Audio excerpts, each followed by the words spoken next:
नमस्कार, प्रहार देख रहे हैं आप। मैं हूं आपके साथ अनामिका पांडे। प्रहार में आज प्रहार कांग्रेस के घोषणा पत्र को लेकर जो भारतीय जनता पार्टी हमलावर है उस पर, क्योंकि लगातार भारतीय जनता पार्टी कांग्रेस के घोषणा पत्र पर प्रहार कर रही है और बार बार ये कह रही है कि कुछ लोगों को साधने के लिए, तुष्टीकरण की राजनीति के लिए, अपने वोट बैंक के लिए इसी तरीके से कांग्रेस ने अपना घोषणा पत्र बनाया है जिससे कि कुछ खास लोगों को, यानी कि जो उनका वोट बैंक है, उन्हें फायदा पहुंचाया जा सके। सीधे सीधे भारतीय जनता पार्टी के नेता तमाम सभाओं और रैलियों में कांग्रेस पर तुष्टीकरण का आरोप लगा रहे हैं। क्यों, क्या है घोषणा पत्र में, ये आपको बताएंगे। आरोप किन किन बातों पर लगाए जा रहे हैं, कई मुख्य बिंदु हैं जिन पर भाजपा कांग्रेस को लगातार घेर रही है।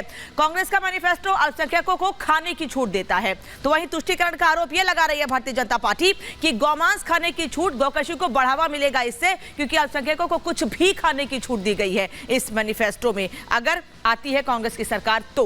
वहीं यह कहा गया है कि अल्पसंख्यकों को पहनावे की छूट है, तो भारतीय जनता पार्टी आरोप लगा रही है कि यानी इसके जरिए कांग्रेस पार्टी ये चाहती है कि हिजाब और बुर्का पहनने की छूट हो, जबकि कई लड़कियां ऐसी हैं जो ये चाहती हैं, कई मुस्लिम वर्ग की ऐसी महिलाओं से बातचीत हुई है जो ये चाहती हैं कि वो खुले अपने हिसाब से जीना चाहती हैं। तो क्यों आखिर अपनी मर्जी का कानून थोपना चाहती है कांग्रेस पार्टी उन पर। वहीं मैनिफेस्टो में यह भी बात कही गई है कि पर्सनल लॉ को संरक्षण देंगे, और ये बात लगातार प्रधानमंत्री भी अपने भाषणों में, रैलियों में कहते रहे हैं कि ये मुस्लिम लीग का घोषणा पत्र जाहिर होता है। तो कांग्रेस के इस घोषणा पत्र पर भारतीय जनता पार्टी तुष्टीकरण का आरोप इस पॉइंट पर ऐसे लगा रही है कि उनका कहना है कि शरिया कानून लागू करेंगे और 3 तलाक को खत्म कर देंगे। और इसी 3 तलाक को लेकर जब महिलाओं से बात होती है तो वो खुशी जाहिर करती हैं, 3 तलाक खत्म हुआ, हमको अपने हिसाब से जीने की आजादी है। अब वहीं जातीय जनगणना पर कांग्रेस का जोर है। बार बार कांग्रेस के नेता कह रहे हैं कि हम जातिगत जनगणना के समर्थन में, जातीय जनगणना हम कराएंगे अगर हमारी सरकार आती है तो।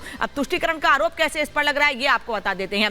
दरअसल देश को जातियों में बांटेंगे ये आरोप लगा रही है भारतीय जनता पार्टी, और बांटकर देश पे राज करने की कोशिश करना चाहते हैं, यानी बांटो और राज करो की नीति पर काम करना चाहती है कांग्रेस पार्टी। वहीं संपत्ति का सर्वेक्षण, जिस पर सबसे बड़ा बवाल मचा हुआ है, कांग्रेस के मैनिफेस्टो में संपत्ति के सर्वेक्षण का भी जिक्र किया गया है, जिस पर भारतीय जनता पार्टी के नेता हमलावर हैं, तुष्टीकरण का आरोप लगाते हुए कह रहे हैं कि जिसकी ज्यादा संपत्ति उससे छीन लेंगे। जिन लोगों ने अपनी मेहनत से संपत्ति बनाई उनकी संपत्ति को छीन लिया जाएगा कांग्रेस की सरकार आती है तो। वहीं अल्पसंख्यक आरक्षण की बात भी कही गई है। अल्पसंख्यक आरक्षण, ओबीसी में अल्पसंख्यकों को आरक्षण देने की बात कर्नाटक सरकार ने खुले तौर पर कह दी है, और अगर सरकार आती है तो इसे देश भर में लागू करने की बात कांग्रेस के मैनिफेस्टो में कही गई है। तो तुष्टीकरण का आरोप बीजेपी लगा रही कि ओबीसी कोटे में मुसलमानों को आरक्षण देगी, यानी कि ओबीसी के कोटे को कम और खत्म करने की कोशिश करेगी कांग्रेस पार्टी, और इसीलिए कर्नाटक में तो यह ऐलान कर ही दिया गया है।